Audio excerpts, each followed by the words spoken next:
What the bloody hell are you mob doing out here? Scared the shit out of me.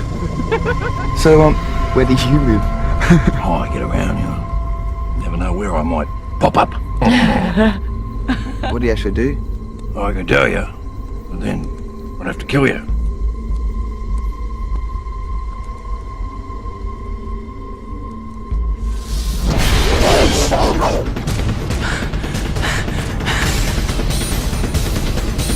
This guy's here.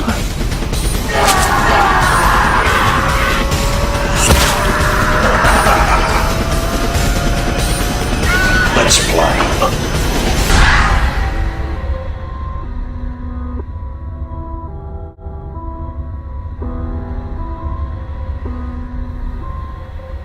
Yesterday I was fortunate to attend the shock horror event held at the Ritz-Carlton in Melbourne. It's basically a bit of a horror convention on a slightly smaller scale to those in the US. But it was a lot of fun, and they had some market stalls set up outside of the auditorium. And one of those market stalls was a Melbourne label called It's Only a T-Shirt. Now they've put out a Patrick shirt previous, which was out of a run of 200. But their next t-shirt they're doing is Wolf Creek, which is actually going up for pre-order tomorrow on Monday, May 7th. But they're actually selling some stock in advance at the convention, which I thought was awesome. But in addition to doing a run of the t-shirts for Wolf Creek, which are limited to about 300 units, they're actually doing Daybills as well.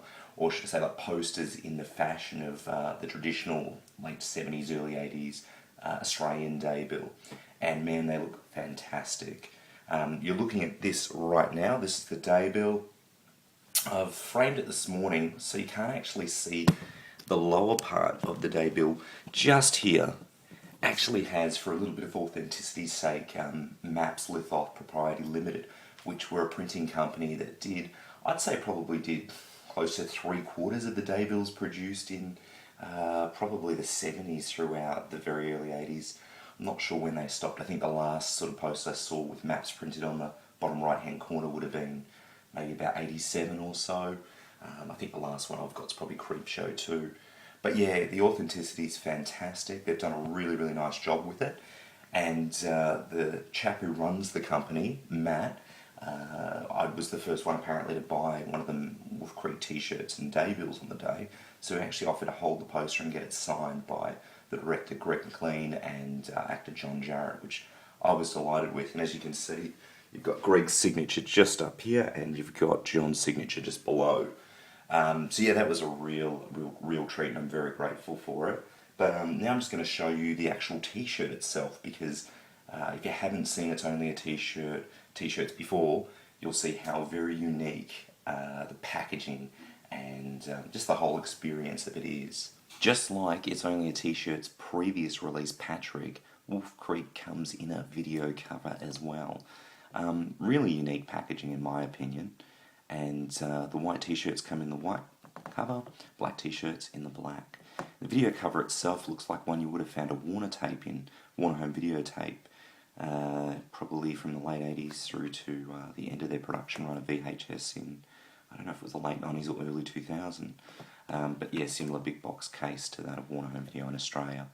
On the side here, on the spine, you've got what looks to be like a label that imitates that of the labels you would have found on videos on the spine of the slicks in video stores back in the rental days of the 80s and 90s, probably still now.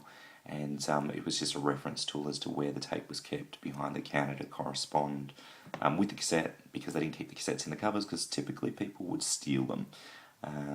Yeah, funny to think, but yeah, I mean, cassettes would have been a little bit harder to steal, stuff down your underwear and take out at the video store. But anyway, moving on, yeah, you've got the VHS down there, and obviously this indicates what size the shirt is. This one's a medium, and obviously indicates, well, not necessarily the colour. I don't know, I can't remember what the black spine looked like.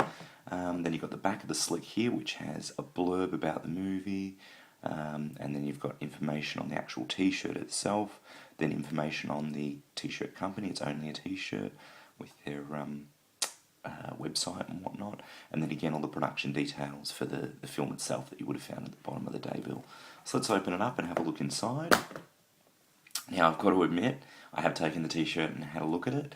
For the medium shirts, I hear it's not so hard to pack them in. The smaller shirts are fine. I hear the larger shirts are a bit of a bugger to put in there, and that they've actually got slightly larger cases for them. But yeah, getting it in here was a bit of a struggle, but I don't intend to keep it there as I actually intend to wear it. So I'm going to fold this thing out and give you a look at it. So as mentioned before, the shirt comes in a white or a black. I opted for the white, and that's because I just wanted to liven up the wardrobe a bit. I've got a lot of black t-shirts, I've got a few white ones too, but yeah, a little bit of colour doesn't go astray. So I think it's quite unique that they're actually doing horror shirts in white as well. It's not a popular colour amongst the horror crowd. Let's have a look at this. Really nice design. Again, it's the artwork that's featured on the Daybill and on the cover. A little bit more colour in the shirt, I feel, but yeah, it looks terrific, so I'm looking forward to wearing that one. And on the inside over there, you've got the details of the t-shirt label itself. So folks, with the pre-order going live tomorrow on Monday, May 7th, I suggest you get in quick and secure one of these great t-shirts and absolutely amazing Daybills. Feels really good to support a local label, especially when they're doing such an amazing job. It's a great concept and they're executing it just brilliantly. This is exactly what genre fans love, and they're doing them right by doing it. So yeah, it's exciting to see what It's Only a T-Shirt has lined up for the future. I think the next t-shirt in the pipeline is Turkey Shoot, and there's been talk of Razorback, and the latest news that I heard yesterday from Matt was the Living Dead at Lanchester Morgue, which would be really, really cool. So they've got some really, really fantastic projects lined up, so I definitely suggest checking out their website and yeah, jumping on this t-shirt and Daybill as soon as possible. Thanks for watching.